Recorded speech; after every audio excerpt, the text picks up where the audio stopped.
이렇게 하다가 피 잡았다. 막 이렇게 나 봤는데 포화도가 60이야. 산소 포화도가 그 상태로 뭐 한 4분, 5분 넘었다. 그러면 이미 뇌사인 거고.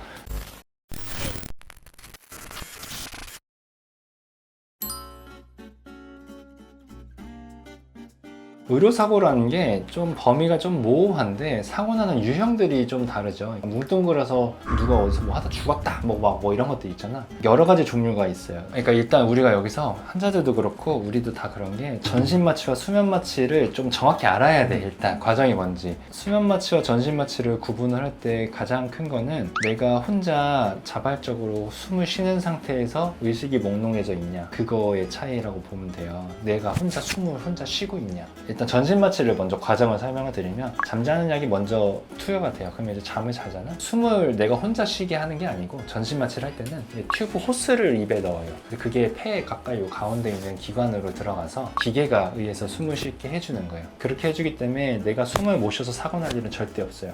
그리고 마취기계가 고장 날 일도 없는 게, 그런 마취기계들은 전산 장비로 다 되어 있지 않고 다 수동으로 되게 세팅이 다 돼 있어요. 혹시라도 전원이 꺼져버리거나 이럴 때도 비상전력에 의해서 마취과 선생님의 주도하에 얘가 숨을 못 쉬게 수술 중에도 고장나면 안 되기 때문에 엄청 그 옛날 방식으로 기계에 의해서 아날로그 방식으로 딱딱딱 할 수 있게 돼 있어요. 그런 상태인 게 전신마취와 수면의 가장 큰 차이예요. 그리고 어차피 의식은 둘 다 기억은 잘 안 나. 근데 수면마취는 잠자는 깊이가 좀 얕죠. 그래서 세게 흔들어 깨우거나 엄청 아픈 자극을 가하면 깨요. 그리고 마취약 종류가 조금 달라. 전신마취를 할 때는 마취 가스를 이용해서 이제 재우는데, 그 가스가 이제 좀 더 깊게 자게 해주는 약간 그런 효과가 있죠. 수면 마취할 때는 그 가스 약들을 쓰는 게 아니고 우리가 흔히 아는 미다졸람, 프로포폴, 그 다음에 케타민과 같은 향정신성 의약품이라고 하는데, 그런 약품들을 이용해서 재우는 게 수면 마취예요.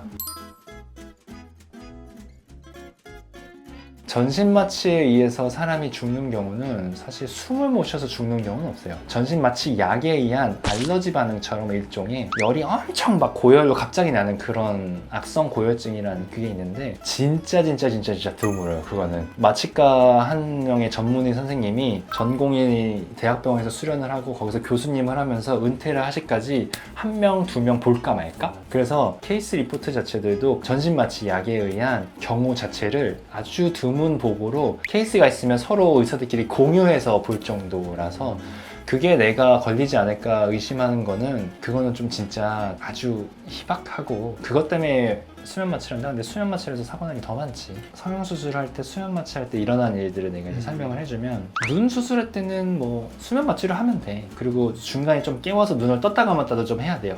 그렇기 때문에 전신으로 일단 자면은 보통 안 되는 경우가 많죠. 그리고 코는 눈처럼 이렇게 깨면 안 되잖아. 깊게 일단 재워요. 엄청 깊게 내가 기억이 안 날 정도로 술 취한 상태라고 생각하면 돼요. 숨은 내가 혼자 드르렁드르렁 코는 자죠.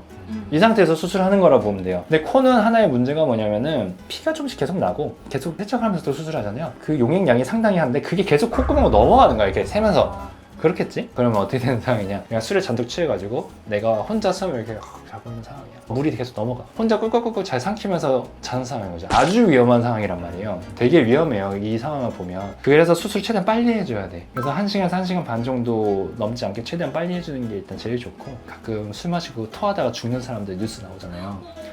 자다가 토했는데 입에 기도를 막아가지고 죽는다고 하잖아. 코 수술하다 수면 마취가 죽으면 그렇게 죽는 거예요. 코가 넘어가다가 얘가 숨이 잘 안 쉬어. 탈이 들듯이 걸렸어. 그러면은 일단 마취약을 끄고 깨워야 돼요, 강제적으로. 재채기를 하든 뭐 기침을 하든 이거 걸린 걸 빨리 빼게 해줘야 되는데, 수술을 막 내가 집중해서 이렇게 하다가 이 모니터 소리를 못 들었어. 이렇게 포하다 떨어지고 있어. 수술 간호사도 뭐 의무적인 건 아니니까 이게 못 들을 수 있잖아요. 근데 산소 포하다가 막 87 이하 떨어지면 쭉 떨어지네. 갑자기 뭐 70, 60 떨어지고 있었는데 이렇게 하다가 피 잡았다. 막 이렇게 나 봤는데 포화도가 60이야. 산소 포화도가 그 상태로 뭐 한 4분, 5분 넘었다. 그러면 이미 뇌사인 거고, 숨을 제대로 안 쉬는 상태로 2분, 3분 넘어가면 되게 위험하거든요. 그래서 그렇게 떨어지자마자 바로 깨워서 숨을 쉬게 하고 걸린 걸 또 빼줘야 되고 턱 들고 뭐 이런 과정들이 있는데, 이걸 동시에 챙겨야 된단 말이지. 아주 위험한 상황이라 개인적으로 나는 전신마취를 못할 상황이 아니면 웬만하면 코는 그냥 전신마취를 자는 게 안전하다라는 거죠. 전신 마취하면 숨을 내 혼자 쉬는 게 아니고 기계가 튜브를 통해서 쉬고 물이 넘어가지 않게 이렇게 막혀있는 구조로